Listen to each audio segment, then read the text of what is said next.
یہ it's so brave to accept کہ آپ کو بھی انگزائٹی ہوئی، کیونکہ you being a doctor you are being so honest کہ آپ بھی اس ایشو سے گزرے ہیں، اور آج کل یہ بہت بڑا ایشو ہے، اور اس کا جیسے ہم بات کر رہے تھے کہ اس کی ایک عجیب بات یہ کہ فزیکلی مطلب اگر آپ کوئی ٹیسٹ کرائیں، ای سی جی بھی کرا لیں تو کچھ نہیں کچھ آتا. نہیں نکلتا. اٹس آل اباؤٹ یہ یہاں پہ جیسے آپ نے کہا تھا نا، it's all about in the brain. تو اس کے بارے میں مجھے بتائیں کہ یہ آپ اس کے اوپر نا حضرت واصف رحمۃ اللہ کا ایک جملہ کہ پریشانی حالات کی وجہ سے نہیں، خیالات کی وجہ سے ہوتی ہے.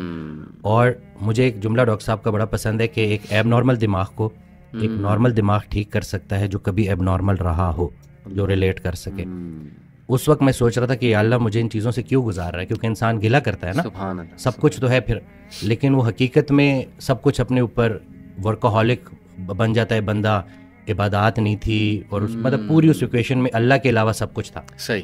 وہ برائے نام ایکسرسائز تھی لیکن وہ بلیو اپنے نہیں آپ تھا، کو فیتھ آکوپائی نہیں تھا. کرنے کی کوشش کرتا ہے سپر بالکل. ڈپر بندہ. تو وہ اور کہتے ہیں نا اپنی حیثیت سے زیادہ نام پھیلاؤ گے تو پریشان ہو جاؤ گے. صحیح. تو ہاں اللہ کے ساتھ تعلق قائم ہو تو پھر ان پریشانیوں سے بندہ نا، آتی ہیں پریشانیاں کیونکہ اللہ کی طرف سے، لیکن ان سے نکلنا آسان ہو جاتا ہے. میرا جو 3 سال ہے نا وہ بڑی پینفل جرنی ہے، کیونکہ میں مطلب کبھی ایک دروازے پہ کبھی دوسرے دروازے پہ، پھر ٹیسٹ کراؤ، ٹیسٹ میں کچھ بھی نہ نکلے، پھر خود سے کویشچن کرو، پھر اچھا پھر یہ ہو جاتا ہے کہ ڈاکٹرز بھی تنگ پڑنا شروع ہو جاتے ہیں. وہ کہتے ہیں کہ پتہ نہیں یہ پھر آ گیا ٹائم ضائع کرنے. اب میں وہ کسی کو بلکہ پاکستان اور انڈیا کا میچ ہو رہا تھا تو میں باہر کھڑا تھا ایک دکان کے، اور میں باہر سے جو ہے وہ میچ دیکھ رہا، تو مجھے وہ لوگ اشارہ کرے کہ اندر آ جائیں. تو مجھے سوشل انگزائٹی ہو گئی تھی اتنی زیادہ کہ میں لوگوں کو اوائڈ کرتا تھا. اور آپ سوچیں کہ ایک جم ٹرینر جس نے بند جم کے اندر کلائنٹس کو ٹرین کر رہا ہے اور وہ اس جگہ پہ بالکل اس کا دم گھٹتا تھا. تو پھر یہی ہے کہ آہستہ آہستہ مطلب اس کا جو علاج جو میں بولوں گا وہ یہی ہے کہ چیزوں کو لیٹ گو کرنا اور اللہ کے سپرد کرنا، کہ بھائی جو کر رہا ہے اللہ کر رہا ہے، اور جو اللہ کر رہا ہے ٹھیک کر رہا ہے. جب ہم اپنی، جیسے مجھے ایک فیئر آف ڈیتھ بیچ میں ڈیولپ ہو گیا، اب موت سے زیادہ خطرناک موت کا ڈر ہے. تو میں نے حضرت واصف رحمۃ اللہ کی ایک آڈیو سنی، تو اس میں کہتے ہیں کہ موت تو زندگی کی حفاظت کرتی ہے اور یہ وقت سے پہلے آ نہیں سکتی، وقت کے بعد زندگی ٹھہر نہیں سکتی. تو تم پریشانی کس چیز کی لے رہے ہو؟ فضل یہ نہیں ہے کہ انسان موت سے بچ جائے، فضل یہ ہے کہ موت آسان ہو جائے، چلتا پھرتا رہے، راضی رہے. کسی نے ان سے پوچھا کہ مجھے کیسے پتہ چلے گا کہ اللہ مجھ سے کتنا راضی ہے؟ تو کہتے ہیں کہ جتنا تم اللہ سے راضی ہو اتنا اللہ تم سے راضی ہے.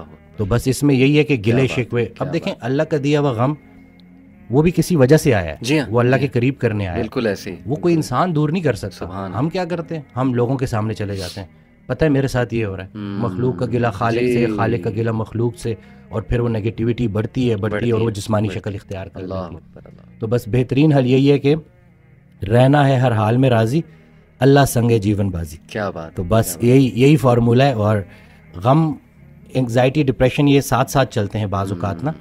تو ڈپریشن بھی اگر اس کو ہم ایب نارمل سیڈنس بول دیں تو ایب نارمل سیڈنس یہی ہے کہ اللہ کی مرضی اور اپنی مرضی میں جو فرق کا نام ہے وہ غم ہے.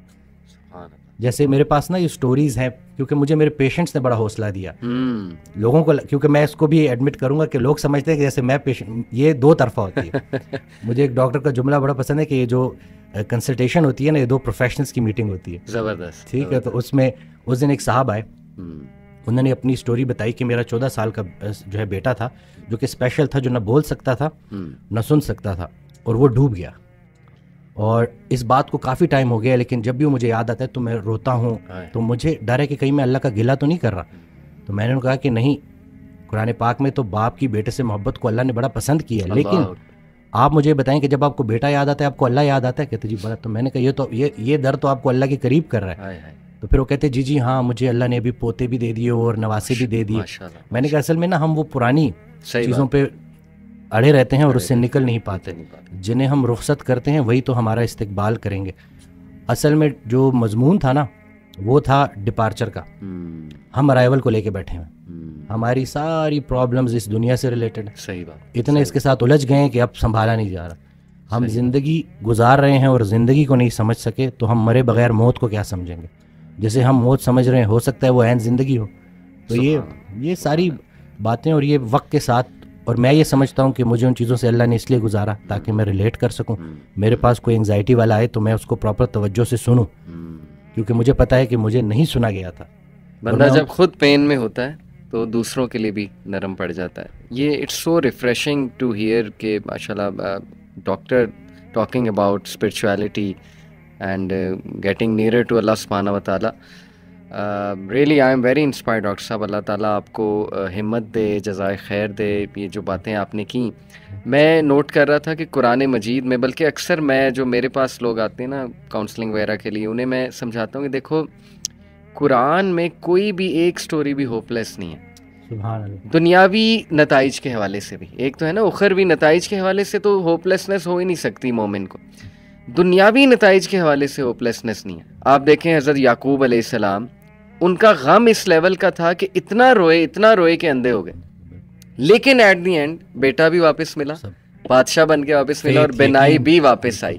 حضرت ایوب کا میں تفسیر پڑھا تھا ڈاکٹر صاحب, بھی سورہ انبیاء میں کافی انبیاء کو اللہ تعالیٰ نے ڈسکس کیا ہے, اسماعیل علیہ السلام, ذوالکفل, سلیمان, داؤد, سب کے بارے میں نا پھر اللہ کہتے ہیں کل من الصابرین, all of them were patient, اور اللہ تعالیٰ نے ان پہ رحمت کی. بہرحال تفسیر میں پڑھ رہا تھا کہ ایوب علیہ السلام کو اللہ نے بہت پین سے گزارا, یعنی وہ رو پڑے, اور انہوں نے کہا کہ ندا لگائی جب انہوں نے کہ انی مسنی الضر وانت ارحم الراحمین, کہ اے میرے رب تکلیف نے مجھے چھو لیا ہے اور تو بے شک تمام رحم کرنے والوں میں سے رحم کرنے والا ہے.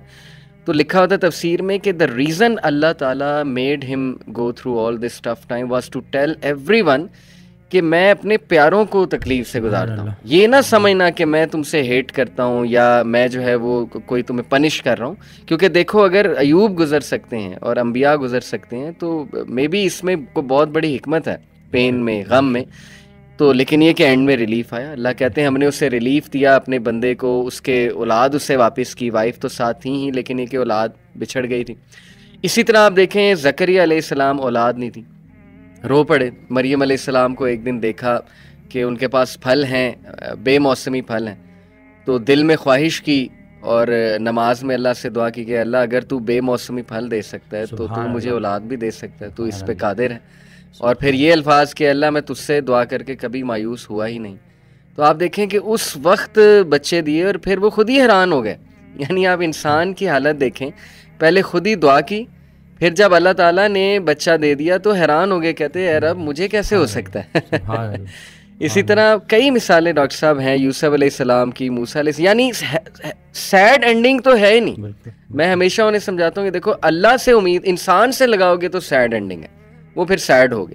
اللہ سے امید لگاؤ گے تو کوئی نہ کوئی ریپلیسمنٹ آ جائے گی, کوئی نہ کوئی راحت آ جائے گی, کہیں سے کچھ آ جائے گا, اللہ سنبھال لے گا.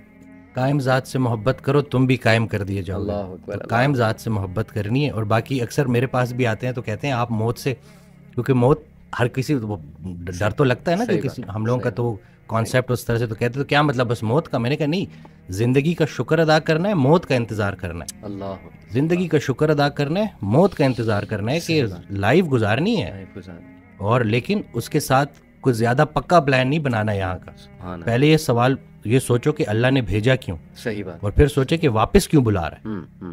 تو کچھ تو لے کے جانا ہے نا ساتھ, تو اب جو لے کے جانا ہے اس کے بارے میں سوچو. ایسے ہی ہے, کرنے والے کام ہے کر ڈالو. ایسے ہی. اور خوشیاں, سکون, آسانیاں ڈھونڈنے سے نہیں ملتی, دینے سے ملتی ہیں. جب آپ دینا شروع کر دو, کہ اس دن میں ایک آڈیو سن رہا تو کسی نے پوچھا کہ تقدیر کیا ہے, تو کہتے ہیں سوال آپ کا تھوڑا میں چینج کر دیتا ہوں, آپ کا سوال یہ ہونا چاہیے کہ بائی چانس ہے یا بائی چوائس ہے. صحیح. تو بائی چوائس اس میں یہی ہے کہ آپ کی تقدیر دعاؤں میں پوشیدہ ہے اور دوسروں کی دعاؤں میں. اللہ. وہ ایک شخص ان کے پاس گیا کہ بڑا پریشان ہوں, حل بتائیں. تو کہتے ہیں آسان حل ہے, کوئی شخص تلاش کرو جو تمہیں دعا دے, لیکن ایک شرط ہے, اسے بولنا نہ پڑے کہ میرے لیے دعا دو, وہ تمہیں دیکھے اور دعا دے. اس کی زندگی میں کچھ ایسا کر جاؤ کہ وہ تمہیں دیکھے اور دعا دے. تو یہ جو مین جو کہتے ہیں نا کہ جتنا جتنا انسان اللہ کے قریب ہوتا جاتا ہے اتنا اتنا اس کی مخلوق کے قریب ہوتا جاتا ہے. بلکہ حضرت کے ایک جملے نے تو میری لائف ہی چینج کر دی. اور وہ جو میری دیکھیں, کوئی ایک بعض اوقات انسان بڑی کتابیں پڑھتا ہے اور بعض اوقات ایک جملہ. اب یہ جملہ آپ دیکھیں کہ وہ عابد عبادت کرنے والا ڈاکٹر جو اپنے مریض کے لیے مخلص نہیں, اس کی عبادت اسے کوئی نفع نہیں پہنچائے گی. سبحان اللہ. اب یہ اتنا ہو کہ میں اگر صرف اور صرف کیونکہ مجھ سے تو اللہ میرے مرتبے کا پوچھے گا کہ پورے پاکستان میں چند لوگ تھے جن کو ڈاکٹر بنایا, اللہ نہیں بنایا نا. بے شک. اور پھر اس کے بعد کیوں بنایا کہ تم نافع علم حاصل کر رہے تھے جس سے مخلوق کا نفع ہو. اب یہ بتاؤ کہ کتنے لوگوں کا نفع ہوا. قبر میں نعمتیں دینے والا نعمتوں کے متعلق پوچھے گا کہ دی تو تجھے میں نے نعمتیں تھی, تاکہ تو میرے قریب ہو جائے. صحیح بات. تو میری نعمتیں استعمال کر کے جہنم تک کیسے پہنچ گیا. اللہ